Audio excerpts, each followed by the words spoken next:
are you? I'm good, Amanda. How are you doing? I'm well, thank you. Hi, Suganya ji. Hi, Soham. Hi, Wajiha. Hi Hi, everyone. everybody. Hi everyone. Good evening. Good Namaste. evening.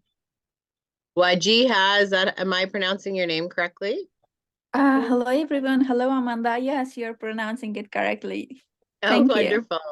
Thank you. And Suganya?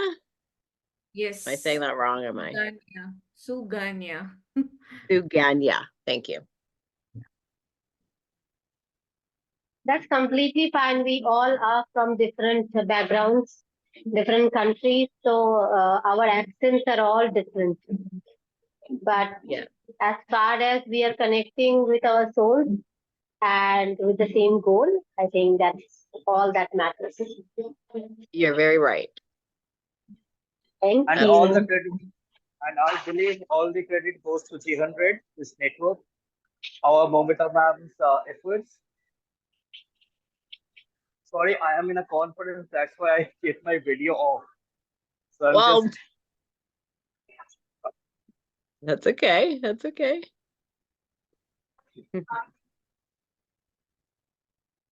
And Momita, did you end up getting some increased registrations or?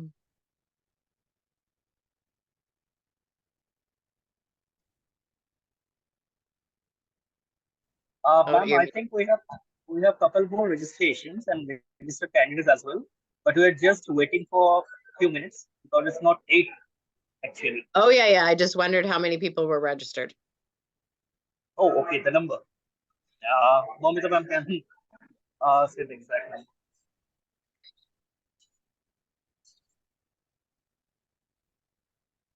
Miss Momita, you are muted actually. Yeah. Okay, so there are some celebrations going on in my neighborhood at a temple near me. So I'm not able to hear everybody clearly. So probably, yeah. Can you just repeat what you said, Amanda? Yeah, I was just Actually, wondering how many people are registered today. Okay, it was 20 plus.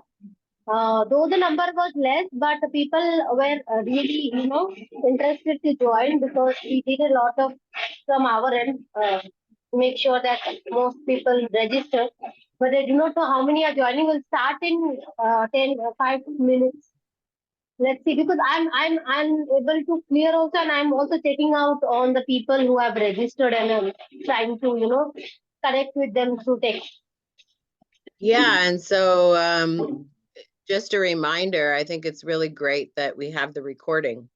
So if people don't show up, you can use these recordings for future marketing and stuff like that, right?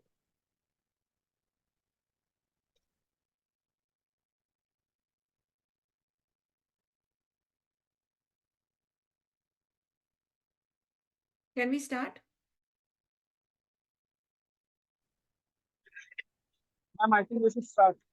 Yeah. So everybody can, listen to me, right? Everything is okay? Yeah, you are. Okay, so we are thrilled to have received such a positive and expeditious response from our soul sisters and brothers from across the globe. So, and we are here with a completely new list of speakers and hosts for the session too. So now we are here, meet our extolling speakers, Amanda Willett, G100 Canada, from Canada Country Chair. And it's me, Suganya Ganesh, the president of the Women Worldwide Forum in Poland. So welcome all.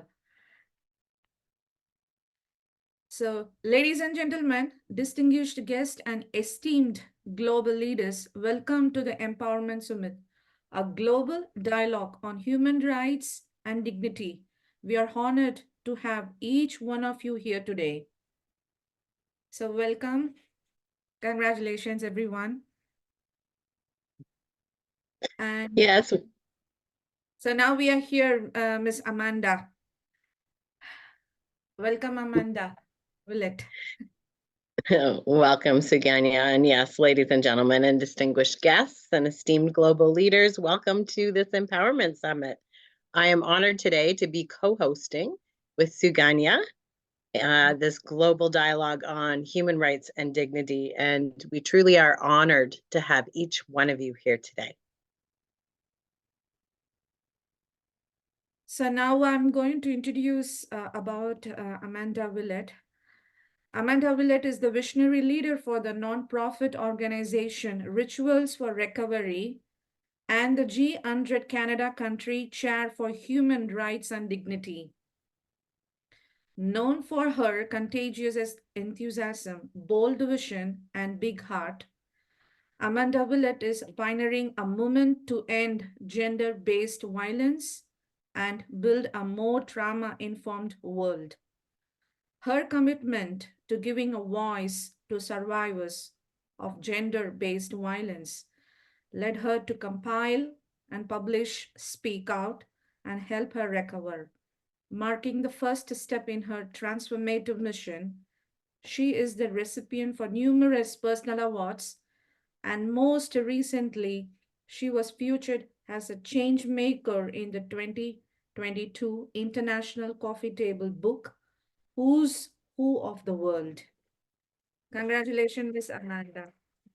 Thank you, Suganya. And I'd like to now introduce my co-host, Suganya Ganesh. She is the founder and president of Women Worldwide Forum in Poland.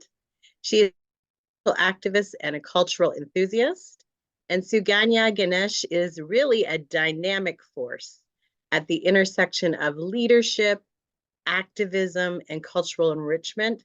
And she serves as the founder and president of Women Worldwide Forum in Poland. And Suganya has dedicated her efforts to champion the cause of women's empowerment and organizing cultural exchanges, events, bringing women worldwide together. So let's give Suganya a real warm welcome and thank her for being here today to co-host with me. Thank you so Thank you, much. Suganya. Thank you, Amanda Willett. So now we are going to welcome Ms. Maumita Chakrabarti. I think everybody knows about her, but we wanted to give you a round of applause and also some, there's some brief details about Ms. Maumita. So Maumita Chakrabarti, she's running Destination Tours and Travels and founder and CEO India. And she is the Indian entrepreneur, founder, CEO of Destination Tours and Travels, humanitarian, travel vlogger, and YouTuber, mental health mentor, the national president of Youth Community Empowerment Council, WCCI, and G100, Mission Million, India Country Chair of Human Rights and Dignity Wing. Wow. And also the political observer, passionate singer, a great follower of Maha Saraswati, freedom fighter Netaji Subhash Chandra Bose, and the business tycoon Sri Ratan Tata. She has been facilitated the Younger Achiever of the Year 2022 award at India Most Trusted Brand of the Year 2022. It's held in New Delhi on 30th April 2022. National Business Leadership Award in 2019 for Destination Tours and Travels. She has also been facilitated with many honorees since her academic days till date. She has done sessions on different important topics with personalities of national, international repute. She has keen interest in uplifting the youth and the community and special sectors like aviation, travel and tourism, entrepreneurship, education, for which she is taking leap of steps forward and has a mindset to move ahead of the legacy of women power in India as well as the global level. So thank you, Ms. Maumita, for joining us today. So I would like to ask you to talk about some few words about the session 2 today. So please. Thank you so much, Suganya ji, for such a wonderful introduction about me. And thank you so much, everybody, for joining to this wonderful virtual international conference. Thank you, Amanda, for, co-hosting with Suganya. And thank you so much, our distinguished guests and all the participants who have taken out their time in joining today's session 2 of International Conference of Global Leaders on Human Rights and Dignity. So it is an absolute pleasure for me that the first session which we conducted, it was just a small idea that why don't we speak about the constitutional rights of each of our country regarding human rights and dignity and women empowerment, so that we can come out with different ideas which can play, very important roles in the upliftment of our current society, and what are the changes that can be made in order to empower gender equality and the women, in women mainly. So the first session went really well, and we had 100 plus registrations, and there were a lot of praises and support from people from all over the globe. And I was contacted by many that they wanted to be a part of the second session too, which is a wonderful thing for me, because when you give your heart and soul into something and it manifests, and people come out, even if that is a single person who comes out to support you, nothing can be better than that, because there are like 8 billion people all over the world. And if you're able to connect to single souls from different parts of the world, and you are connecting with like-minded people, I think that is the most beautiful thing ever. And we are here with some other global leaders who are from different countries today.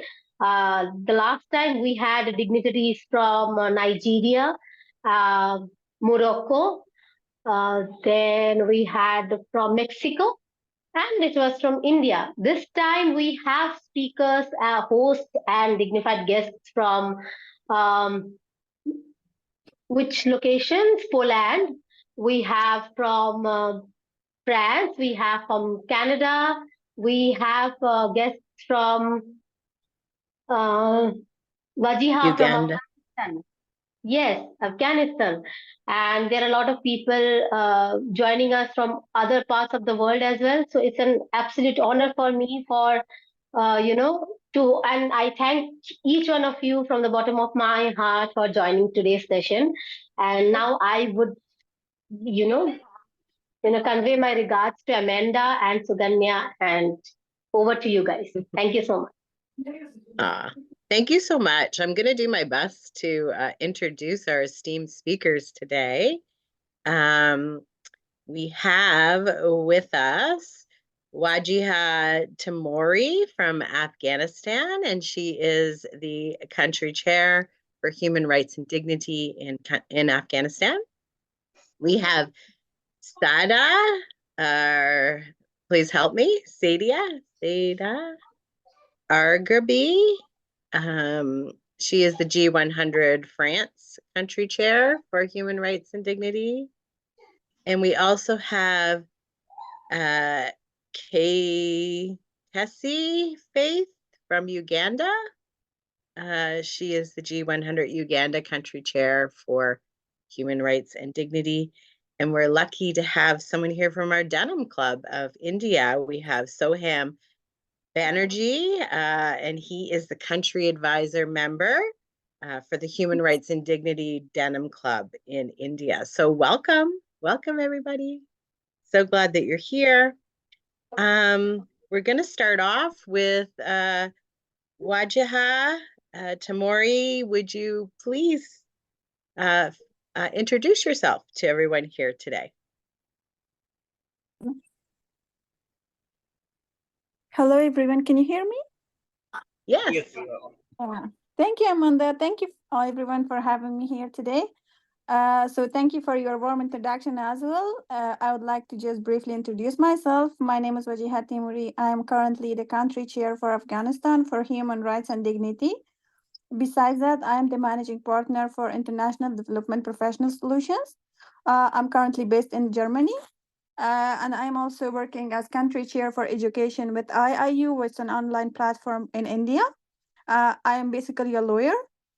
So I'm very happy to be here among all you all distinguished people and speakers. I would just shortly, should we start now or should we are talking later on? We can start now. Okay, Sure. so good. I would like to just to start very briefly as a lawyer to talk about human rights and dignity. Then we can move on out to our international platforms. So human rights are the rights that we have them simply because we exist as human beings. So it means that they are not granted to us by the states. We are having this human rights regardless of our nationality, sex, ethnic origin, color, and religion, and so on.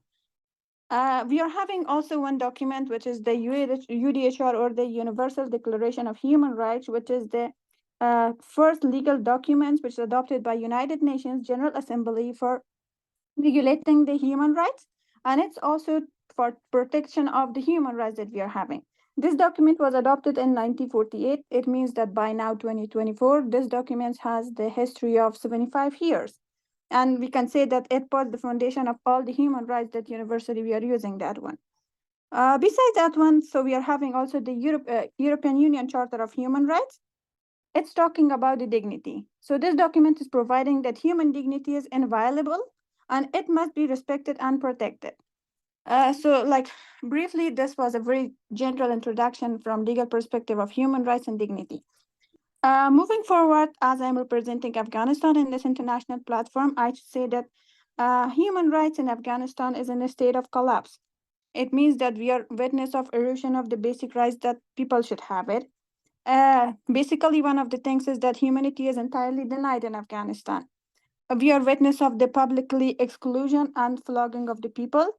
We are having this issue of discrimination and abuses of human rights by different that's going on like practically in Afghanistan. Having in mind that human rights and human dignity are fundamental principles that serves as the cornerstone of a just and equitable society, in Afghanistan, this status of human rights and dignity has been a complex and often a very disparate issue. So starting before from 1996, which has been 2 decades ago, we are again witness of this human rights violation in Afghanistan that again by a start of 2000, we were having some other like that. Basically, these human rights were systematically improving in Afghanistan. Women's like were having this rights to, for example, education, employment, or even basic freedoms such as ability to leave their homes alone, or minorities were having their rights. But nowadays, we are seeing that again women are forced to stay at home, having no right to education. They cannot leave their homes alone without a male guardian, and minorities are forced to persecution. These are the brutal issues that we are seeing around, and like it's the very, we can say that a general violation of the basic human rights that people should have. So here, as the people which we are coming from across the countries, we should find out a solution maybe by signing a petition or something else that we can come up on that one on how we are going to work in this, and we can find the general solution as international states for them, because we are seeing that no one is paying more attention for them, and there's no kind of improvements in this regard as well. I don't want to take times of others because we are having only 1 hour, so I want to be very brief. Thank you. Thank you so much, Wajiha. We have a couple questions prepared for each of our speakers. So I'd like to go ahead and just find out, what are the key priorities in your beliefs for global leaders in order to advance human rights on a practical level, in your view? I think that basically, universally, we are having these international documents which are protecting the human rights. And like humans as they exist, they should have this right to use from these rights and the privileges, and they should be responsible as well based on the rights that they are having. As well as, so we should focus again generally on how we are going to, people are using their rights, how we are going to protect those rights for them, because we are seeing that in most of the states, the state is like somehow prohibiting or restricting these rights, providing limitations on them.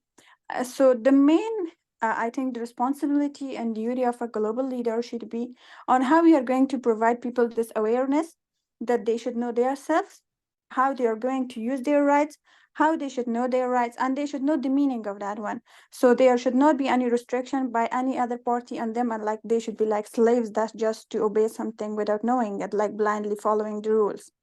It should be basically awareness, providing trainings for them, people in like each level, with from coming from every race, from every nationality or ethnicity. They should be treated equally in any level, in a senior level, in a junior level, or in everywhere as humans, not as a person who's coming like from from Asia, or who's coming from US or from Africa.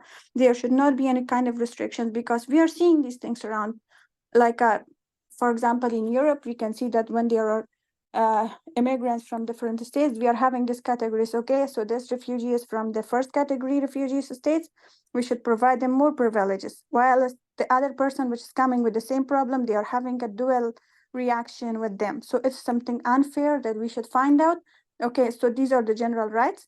We should provide awareness, and we should come up with the specific, not very specific, but we should find out that, okay, what are the reasons that people are not providing or helping others to use their rights. That's what I think. Yeah, no, exactly. And, I think, my belief system is that education is the key to prevention in all of our world problems. So thank you very much. Education, training, and awareness is definitely key. Thank you, Ms. Suganya? Yeah. Thank you, Ms. Wajiha. I think Wajiha, right? If I'm It's not. Wajiha. It's Wajiha. Wajiha. Okay. Yeah. I have a question. Yeah. So, Wajiha, as we navigate the complexities of migration and refugee crisis, what role do you see for the global leaders in ensuring the rights and dignity of displaced populations? Okay. With regards to displaced people, or we are having this category of refugees and immigrants that we are having this in two categories: the legal one and the illegal one. That we should know it basically. So we should understand the different kind of reactions, or like communication with these two category of refugees or displaced people that we are having. I think that on the first steps, this support should come to displaced people by their own states. Second, by the state that they have been protected by or they have moved on. So it should be like a very normal and a very respective and protective way, because we know that no one is going to accept like very challenging situation just to leave their country. It means that something is wrong with there, like some condition is not provided, for example security is not good, or they are not having able to find job, or these things. That's why there should be support. We should find out if in which cases they are having problems, what they are looking for. I think that the state support should be like the same level equally to everyone, and it should be like generally a person or a state should be able to understand or detect that it should be the possible problems that we might have, or determination of the problem, finding the solutions for the problems, and like having in specific cases they should come up with new agendas. It should not be in case of this discrimination. So as a leader that we are talking about this issue in a global level, we should understand that globally we should provide this issue of awareness. Again, I want to urge and emphasize on the issue of awareness, on the issue of education, raising the issue at the level of awareness. And every level, we cannot say that, okay, the seniors are not having the same kind of reaction with people, but it should be the same thing that we should expect starting from ourselves. We can share this agenda with our friends, moving on like this. So that would be the basic things that we can do from the scratch. Thank you so much. Thank you so much. So now we have to move on to another speaker, Ms. Saida Agrebi. I think she is from, one second, she's from France. So I don't know whether she's here today. So Saida, she's here today? I don't know. Let me check. If not, we can move on to another person, or I think Soham Banerjee is here. Can we move on to Soham Banerjee if possible? Hello. Yeah. Yeah. Hope I'm audible. Yeah. So you are here. Yes. Okay. Thank you. Yeah. Thank you, Suganya ji. Thank you so much for giving me the opportunity to talk first. So I am Soham Banerjee. Let me introduce me at first. I am the National Council Advisor for the Global Rights, G100 Human Rights and Dignity. And I want to convey my heartfelt thanks to Momita ma'am, to G100 for giving me this platform, this opportunity to speak. Now, along with that, I'm a genetic counselor. I counsel patients. I counsel mainly in the rural area of the West Bengal. It's a part of India. So I meet people from the lower poverty level, below poverty level, even in the urban sites also. So by saying all this, I want to mean I have a well and built rapport with the each and every part of the society. I'm as well as associated with the poor people and along with that with the rich people as well. Because I have a company, NGO called Vinyas for Genetic Counseling and Advanced Research. Along with that, I am the co-founder and executive director of that particular NGO, and I am the CEO of Lookme. It's a company for education and research. So now we all know about the human rights and dignity because it's a global platform. We know the basic definition of human rights, which describe us human rights as the moral principles and norms of certain standards of human behavior that we need to regulate and manipulate. Now, about our Indian Constitution. According to the Indian Constitution, Article 12 to 35 in Part 3, that deals with the fundamental rights. And among that part, we have five kind of or six kind of rights. The first one is the right to equity, that is Article 14 to 18. Then the second one is right to freedom. Third one is right against exploitation. Fourth one is right to freedom for religion. Then comes the cultural and educational right and right to the constitutional remedies. Now, just keep all these things aside. At first, I believe, in my opinion, we are human. We are the human being. So despite of being any other thing, we all have the right to survive. We all have the right to live. And that right should be equal for everyone. So this is a global platform. This is a platform where many people are connected worldwide from many different backgrounds. Like we have lawyers, we have doctors, we have entrepreneurs, we have teachers. So this is a bond of connection. So by means of this bond, we can get a good level of amplitude towards the human right to promote and provoke human right among the society. Awareness campaigns, educations, all are required. But before these kind of things, we need people. We need people to serve. We need people for service.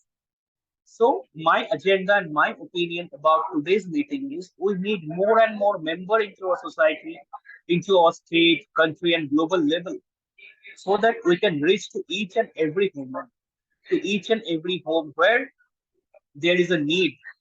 Because I believe I always try to reach to those where very few can reach. So this is my appeal to G100, my appeal to my seniors and superiors. We also need to reach where very few can reach. Here we have all the country chairs. I am the junior person here as a national country advisor.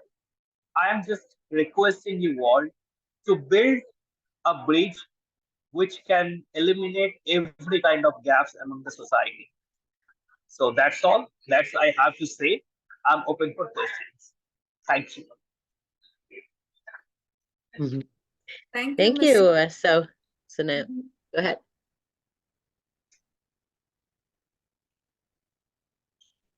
Oh. Suganya, did you want to ask the first question or? Yeah, you can proceed. You can proceed with the first Oh, one. okay. Okay. Thank you so much, Soham, for the introduction to everything that you do and everything that you stand for. And we so appreciate you being here today. I have a question, and I'm wondering what your take is on how global leaders can collaborate to address emerging human rights challenges in an increasingly interconnected world. Like ma'am, see, in G100, we have 100 different wings, and human rights and dignity is a one wing. So there are other 99 wings. So if I can collaborate with those wings as well, and they all can stand up for human rights because it's the basic fundamental right. Everyone should talk, everyone should proceed. Like my previous speaker has talked about the displaced people, the people who were attacked, refugee or immigrant. But they are also human. They are also people. They have right to live. If we all can stand alone, stand together, then they can get the basic rights. They can get the basic rights to feed themselves. They can the basic rights to get a job. They can live a good life, right? So this is my opinion. This is my point of view. If we stand together, then nobody can crack us. Yes, there is a collective power in standing together for sure. Thank you. So Soham, I have one more question for you. Sure, ma'am. As a technology continues to advance, so what role do you see for global leaders in ensuring the protection of digital rights and privacy on a global scale? Like for digital rights and privacy, ma'am, we need privacy police or privacy advocates. Like there are many kinds of hacking system available right now. A simple class 10 or 12 kid can hack. So we need ethical hackers in our team. We need a strong support system. If we are at cyber, if we are get any kind of cyber attacks or cyber violence, so we should need a strong team to defend us, to stand with us. So in that way, we can grow. And I believe we already have many people like that in different wings. Okay, wonderful. Thank you so much. It was a very Thank you, good, ma'am. Thank you. yeah, thank you, Soham Banerjee. So we don't have Miss Kaitesi Faith and also like, the another person, Miss Miss Saida. Faith wanted, sorry for the interruption. Miss Faith wanted to connect, but she's in a remote area from where she is finding it really difficult to log in. She has texted me that she really wanted to join, but due to network issues, she is unable to join. And I'm not sure about Saida. Probably she has missed the time zone differences. However, I have informed her well in advance. Anyways, we have our Canada country chair, Amanda herself. She is hosting. However, she is also our Canada country chair for human rights and dignity. And we have Tabitha Ngozi. She is the Southeast region chair from Nigeria, Human Rights and Dignity Wing. Just a few minutes back, I also saw Queen Mercy, who was a speaker in our last session. So we already have many people working and talking about human rights. So I think we can, continue this for a few more minutes, I guess. Sure. Yeah, yeah. Yeah. So I can go with Miss Tabitha Nagoshi. Yeah, Nagoshi. Yeah. So can you hear me, Tabitha? Yes, I can hear you. Awesome. So can you please introduce yourself? Okay. Good afternoon from Nigeria here. It's a privilege to be part of this beautiful program. I'm Tabitha Ngozi. I am from Nigeria, the country chair under the South Regional Human Rights Wing. And I am a coach, an executive and a leadership coach, and also an educator. And I'm also an advocate of human rights in Nigeria here. Thank you. Awesome. So can I ask you some questions, Tabitha, if possible, like, if you could answer us. So, Okay, go ahead. Amanda, I'm just going with the questions, what we have written for Saida. Okay. Yeah, So, that's perfect. okay. So in the context of diverse cultural perspectives, how can international leaders work towards a universal understanding of human rights without imposing a singular narrative? Tabitha.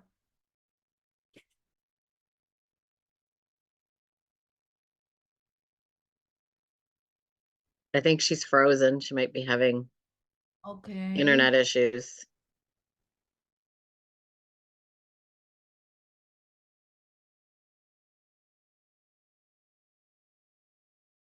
Or anyone can answer for this question. So it's open for everyone. Can you please repeat the question once? So my question is, how can international leaders work towards a universal understanding of human rights without imposing a singular narrative? Right. If I may answer, I'm not prepared, but yeah, I'll just go with the flow because it was asked to Tabitha or it was prepared for Saida. Both are unable to, join or for some reason, or their network might not be working properly. So I'll just give my narrative on this. See, human rights are different in each country. Each country has a separate constitution based on their, culture, diversity, traditions, and depending on the, human rights are nothing but moral values, I would say, which exists from the time a person gains consciousness. And human rights is like, for example, a child wants to play, he will just and he needs that toy of him which has been snatched away by somebody else, and he wants this. That is kind of called human rights. Okay, I want my toy back. That is my right. That it is my toy. So it's kind of similar to that. Universal human rights is like a huge topic. The thing is, we definitely can't have a singular narrative, as you said. There are diverse cultures, there are diverse religions, there are diverse, thought processes of people. Each person functions differently, both physically as well as mentally. So, universally, when it comes to human rights, we can just relate to one thing, which is emotional quotient, as per me. So every individual I feel that has the capacity to understand what is right and what is wrong. Right? At least this much emotion is given to us by the Almighty. If you're a believer of God, or you might be an atheist, but still there this kind of sensations are there in our body, which makes us realize or recognize what is right, what is wrong. So human rights is nothing but recognizing and analyzing those sensations to practicality and empowering the other people around. And if I talk about universal human rights, it's nothing but coming together. Now we are working on probably locally or nationally. When we are coming globally, we will definitely know. For example, when World War happened, like World War One, World War Two was there, and sometimes we have differences of opinions. Each country has different ideologies, and when this kind of situation arises, like a situation of war arises between two different countries due to some reasons, for example, a terrorist attack or something, that is the time when it is very much required for each human to take a leap of understanding and having that sensation that okay, I should go ahead with what is wrong, and stand strong even if you're alone with the right thing.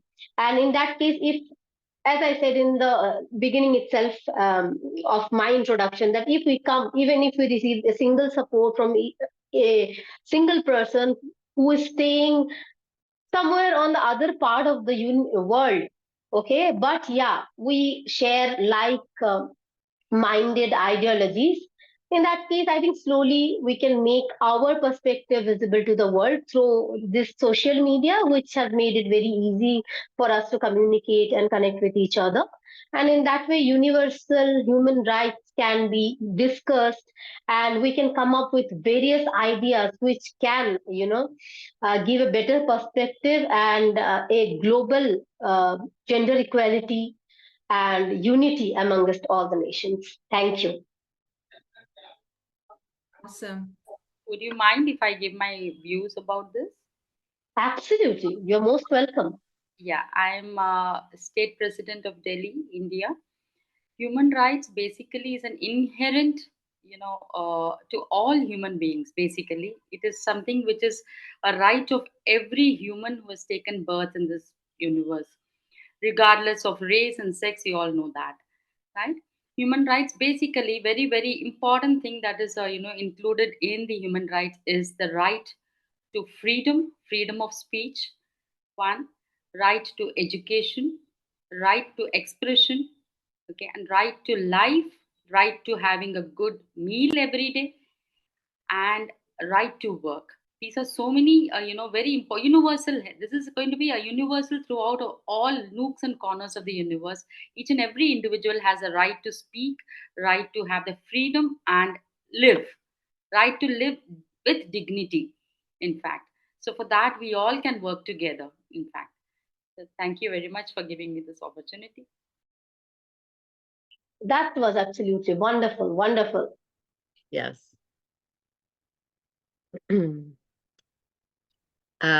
Is Tabitha back or Tabitha? Hi, we lost you for a minute. But you want to try again? Yeah, Want to try go again? on, Okay. yeah. Okay, I have a question.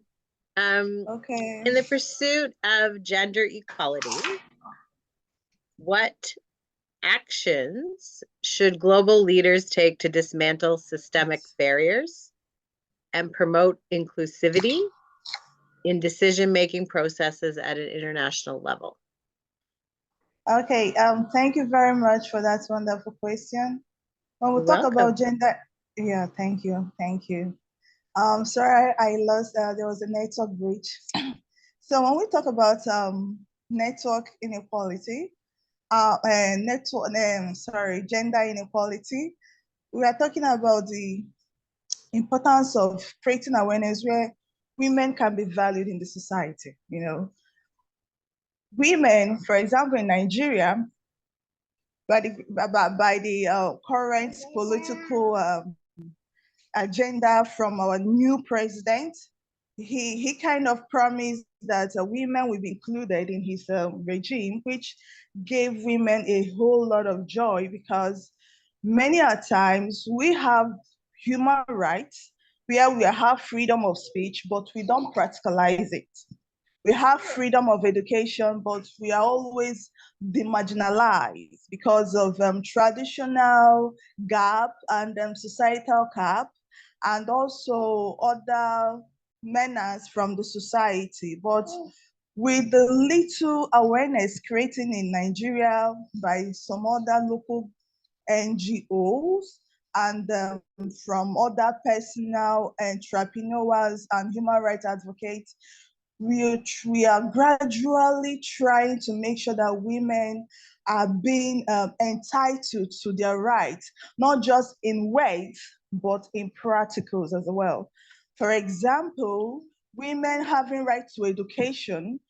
Now, the advocacy are now going into rural areas where women are no longer having this genital mutilation, where you don't need to kind of circumcise a female child when they are born. So with the help of these advocacies, we are able to overcome that, hideous act gradually. And also, globally, I'm thinking that men should also help us.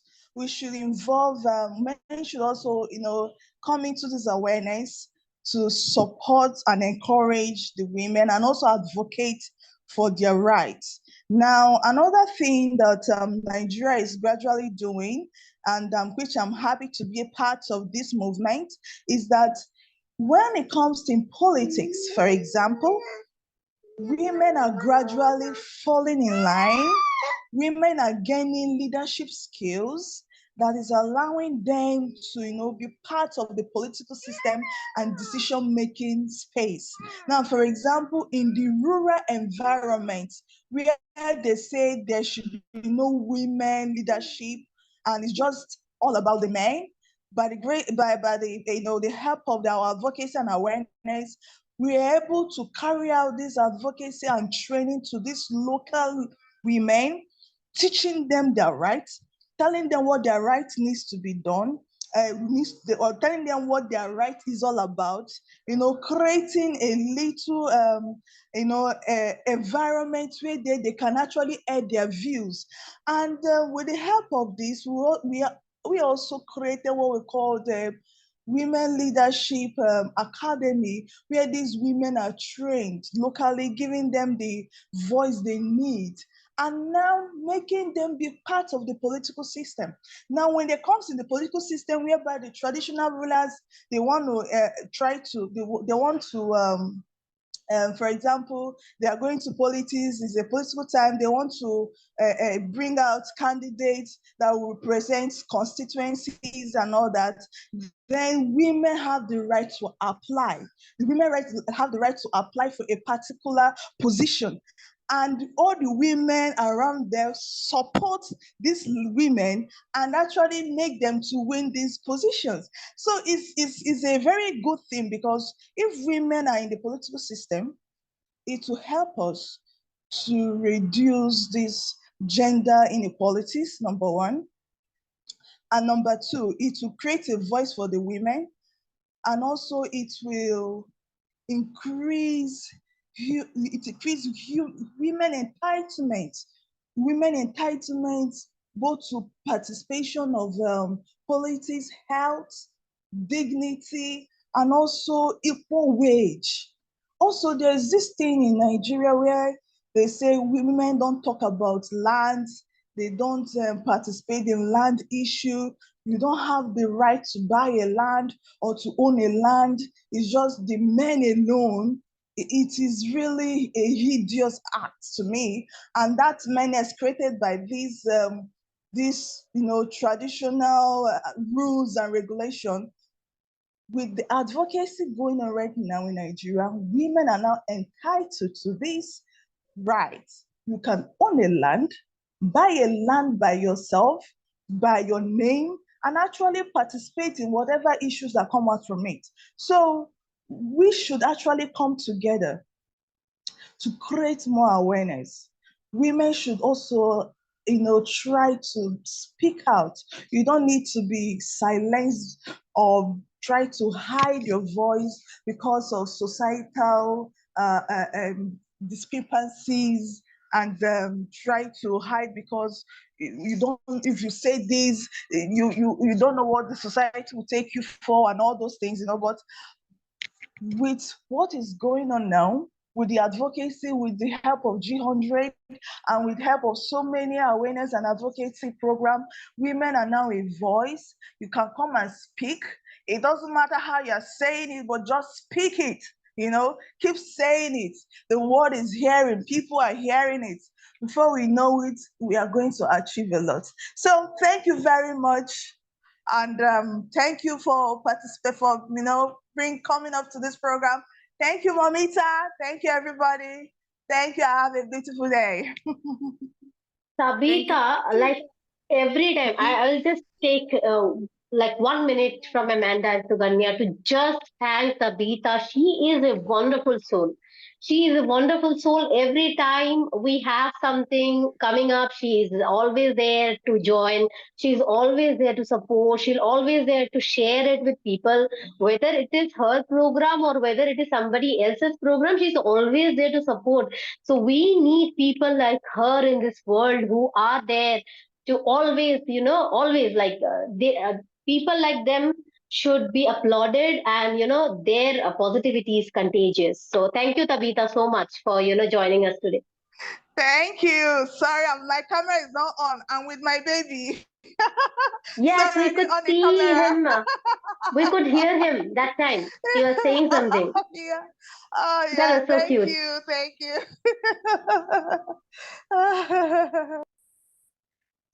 My warm regards to your son.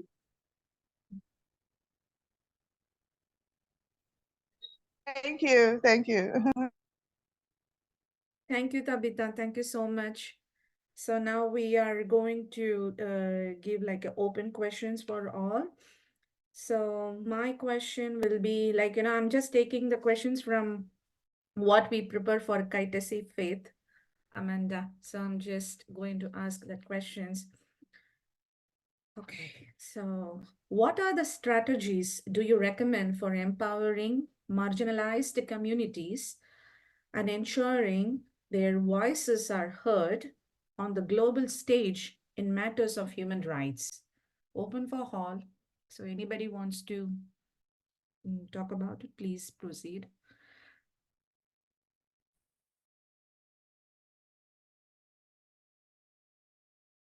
I can go ahead. No problem. So when it We comes would to love to hear. Thank you, thank Pardon? you, thank you. We would love to hear from you, Amanda. I Okay. was just about to ask you. Oh, okay. Sure. Absolutely. So when it comes to empowering people, I think always approaching people from a trauma-informed lens is very, very important. So none of us knows where each person comes from. And to me, that is part of human rights and dignity, is respecting people and understanding that you need to meet people where they're at rather than judge them, right? And so on top of always operating from a trauma-informed lens, having compassion and empathy for people, and also operating from a place of love. So in my world, love always wins, right? So if you want to empower people and support people, they need to know that they're loved. Love, is a basic human need in my mind. And many of us, myself included, may have had childhoods or experiences where they weren't loved, or experiences where they've undergone trauma. Could be lots and lots of trauma, or what some people think is small and other people think is big. And so trauma, like human rights, is universal and unique for everyone.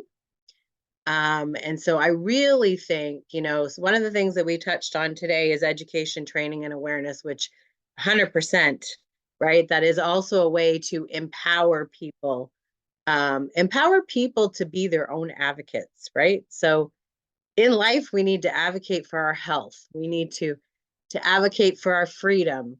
We need to stand up for ourselves. And so operating from a trauma-informed lens and following trauma-informed principles, which is all about giving people voice and choice. So thank you. Wow, it's so wonderful. Thank you, Amanda. Thank you so much.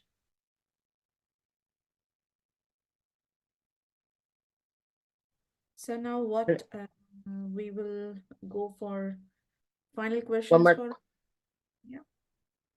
Want to have one more question, or go ahead, Momita. Do you want to say something? Yes, yes. I have a question. Yeah. Okay.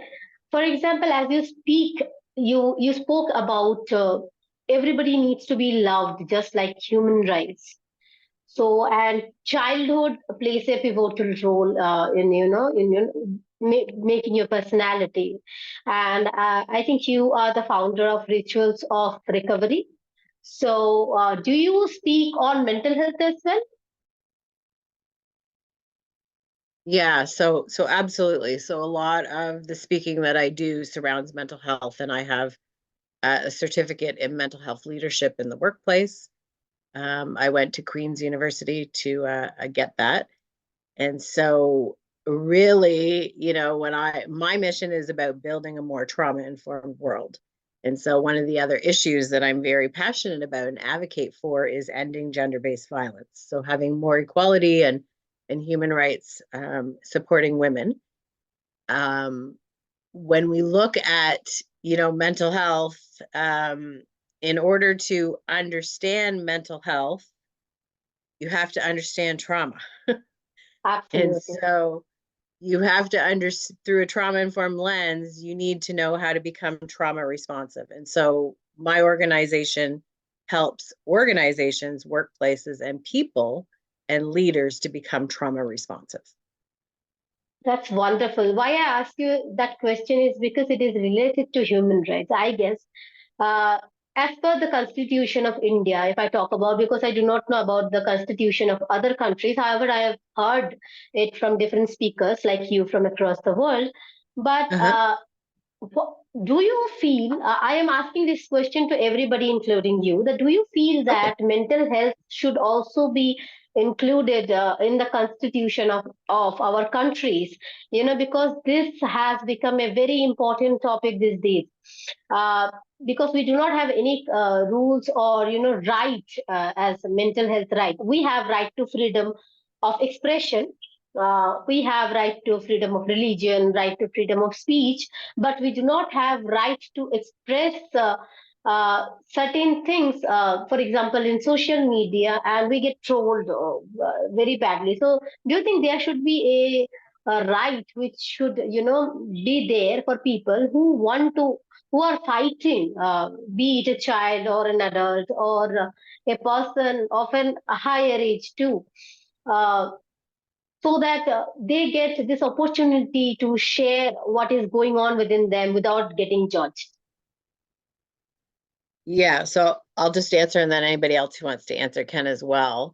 Again, I think it comes down to the human constitutional right of Yes, when we're looking at equality and we are all one, right? yes, Through that lens of we are all one, it doesn't matter where you come from.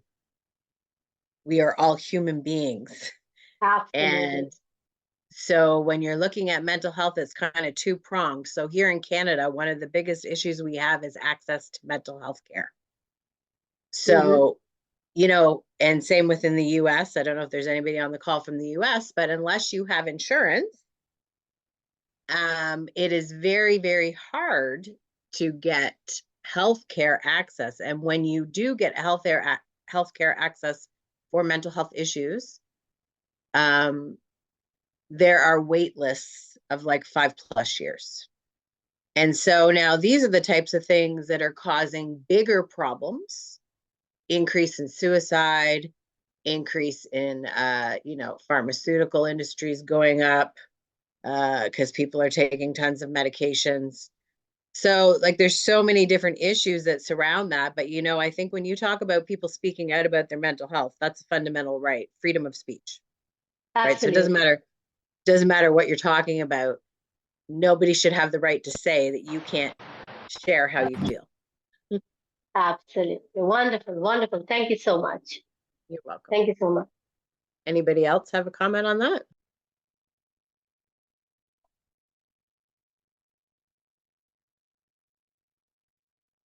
Speakers, Soham and any other speaker we have can just go ahead with, sharing their thoughts if they have any, because we are already about to end the program, even for today. I think we have Queen Mercy from. Yeah, she is our Nigeria country chair for human rights and dignity. Is our queen here? Mhm. So she is there. Okay.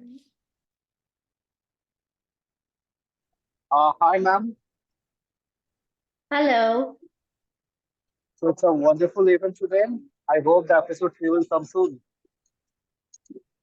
I look forward to it as well. However, we had very less participants, and we had only 2 speakers out of the 4 speakers due to some issues. But I hope that next time when we meet, we come up with more beautiful ideas and beautiful souls to share about human rights. And not only human rights, there are a lot of other topics to discuss as well.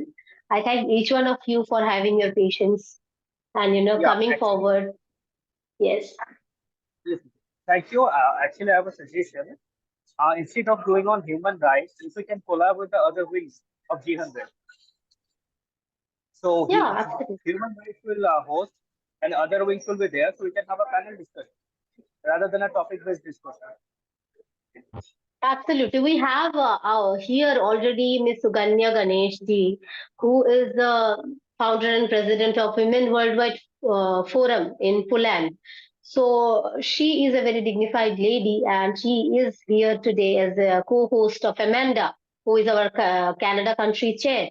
So yeah, we have many people. We also have some council members like Diksha, who are very active for Youth and Community Empowerment Council under Women's Indian Chamber of Commerce and Industry. So why not? We have Monica here as well, my very dear friend and our Mexico country chair for human rights and dignity. So yeah, we can do a lot when we come together, and I feel that in case if they are here to speak and share their thoughts there, or they're more than welcome. They can just go ahead. And Definitely, thank you so much for the suggestion, Soham. Thank you so much for the suggestion. That's really needed. That's the need of the hour, that we unite and work together in collaboration, in solidarity, to uplift and empower each other. Thank you, ma'am. Thank you so much. So I think we have to thank each one of you now. So now we are going to, I would like to thank on behalf of organizing this committee and also Ms. Maumita Chakrabarti giving me this opportunity to being a host and speakers, and also my co-host Amanda. Thank you so much. So I think we have done a wonderful job today, I believe. And I extend our heartfelt gratitude for your active participation in today's International Conference on Global Leaders on Human Rights and Dignity. So your presence added immeasurable value to our collective efforts in fostering meaningful discussions and driving positive change. So your insights and contribution during the conference sessions were truly invaluable, enhancing the depth and diversity of perspectives shared among our esteemed participants. Your commitment to cause of human rights and dignity is inspiring. And we believe that your involvement will contribute significantly to the ongoing global dialogue on these crucial issues. Thank you so much. Thank you so much, Suganya, and thank you so much for agreeing to co-host today, and for Momita, for bringing this idea together and to life, and to all of the speakers and guests here today. This is what makes these types of things effective and successful, is having, different voices at the table to unite and collaborate collectively to discuss all the issues that surround us today, and how to find solutions for this. So we sincerely hope that the connections made, the ideas exchanged, and the experiences shared during this conference will really continue to resonate with you in your work and your advocacy.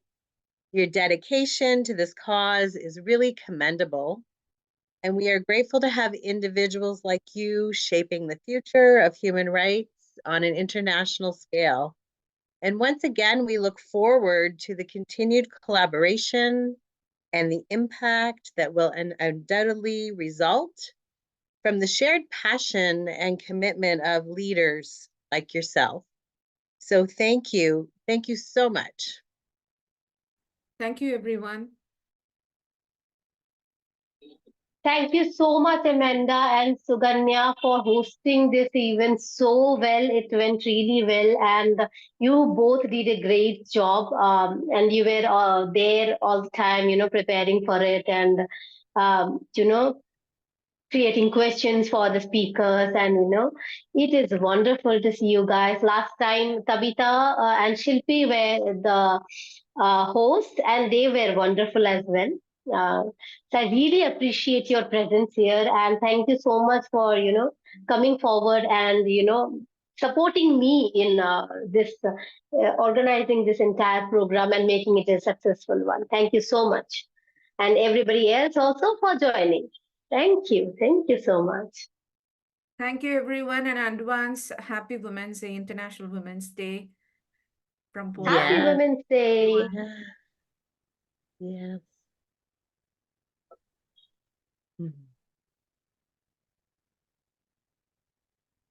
So I thank each one of you for joining us today, and we end the session for tonight. Here it is 9 p.m. I guess to be correct, it is 6 p.m. in India, Indian Standard Time.